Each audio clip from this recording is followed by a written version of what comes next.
வணக்கம் மக்களே, வணக்கம். சற்று முன் கிடைத்திருக்கக்கூடிய ஒரு முக்கியமான தகவல் ஒன்றை தான் பார்க்க போகிறோம் மக்களே.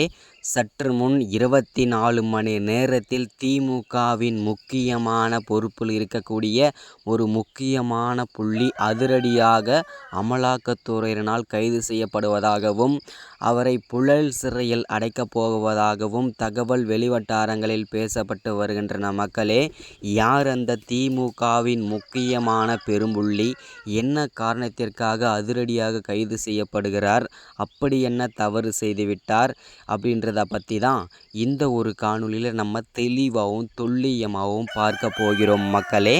அதற்கு முன்பாக நமது அரசியல் நியூஸ் சேனலுக்கு நீங்கள் புதிய பார்வையாளராக இருந்தீங்க அப்படின்னா மறக்காமல் நமது அரசியல் நியூஸ் சேனலை சப்ஸ்கிரைப் பண்ண மறந்துடாதீங்க.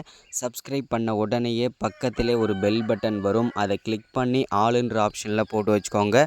தொடர்ந்து நம்ம வீடியோ உங்களுக்கு நம்ம போட்ட உடனே வந்துடும், அதை பார்த்து தெரிஞ்சுக்க முடியும். இன்றைக்கான அரசியல் நியூஸ் என்ன, இன்றைக்கான அரசியல் அப்டேட் என்னன்றதை தெளிவாகவும் துல்லியமாகவும் நமது சேனலில் நீங்கள் தெரிஞ்சுக்க முடியும் மக்களே. மறக்காமல் வீடியோ பார்க்குற எல்லாருமே லைக் பண்ணுங்கள், ஷேர் பண்ணுங்கள். ஓகே, வாங்க வீடியோக்குள்ளே போகலாம். ஓகே, 24 மணி நேரத்தில் பார்த்திங்கனாக்கா ஒரு திமுகவில் இருக்கக்கூடிய முக்கியமான புள்ளி, பெரும்புள்ளியாக இருக்கக்கூடிய முக்கியமான பொறுப்பில் இருக்கக்கூடிய அமைச்சராக இருக்கக்கூடிய, ரொம்ப பில்டப் வேண்டாப்பா சொல்லு பண்ணுறீங்களா? கண்டிப்பாக சொல்கிறேன்.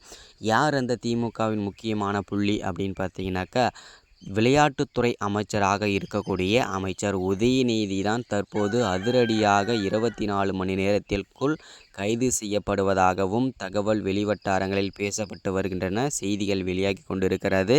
அப்படி என்ன தவறு செய்துவிட்டார், அப்படி என்ன குற்றம் செய்துவிட்டார் அப்படின்னு பார்த்தீங்கன்னாக்கா அவர் பல கோடி ரூபாய் மோசடி வழக்கிலும் கஞ்சா பொருள், அதாவது போதைப் பொருட்களை கடத்திய குற்றத்திற்காகவும் இவரை அதிரடியாக கைது செய்யப்படுவதாகவும் தகவல் வெளியாகி கொண்டு இருக்கிறது. அப்படி என்ன தவறு அப்படின்னு கேட்டிங்கனாக்கா ஒரு 2-3 மாதங்களுக்கு முன்பு போதைப் பொருள் கடத்தல் மன்னனாக வலம் வந்து கொண்டிருந்த ஜாஃபர் சாதிக்கு பார்த்திங்கனாக்கா இவருடன், அதாவது அமைச்சர் உதயநிதியுடன் சேர்ந்து தான் வெளிநாடுகளுக்கு பல கோடி ரூபாய் மதிப்பிலான போதைப் பொருட்களை கடத்தியதும் பல கோடி ரூபாய் மோசடி வழக்கிலும் சிக்கியதாகவும் தெரிய வந்தது. தற்போது அமைச்சர் உதயநிதியும் தற்போது புழல் சிறையில் அடைக்கப்படுவாரா அப்படின்றத பற்றி நம்ம பொறுத்திருந்தான் பார்க்க வேண்டும். இந்த செய்திகள் வெளிவட்டாரங்களில் பரவி வருகின்றது.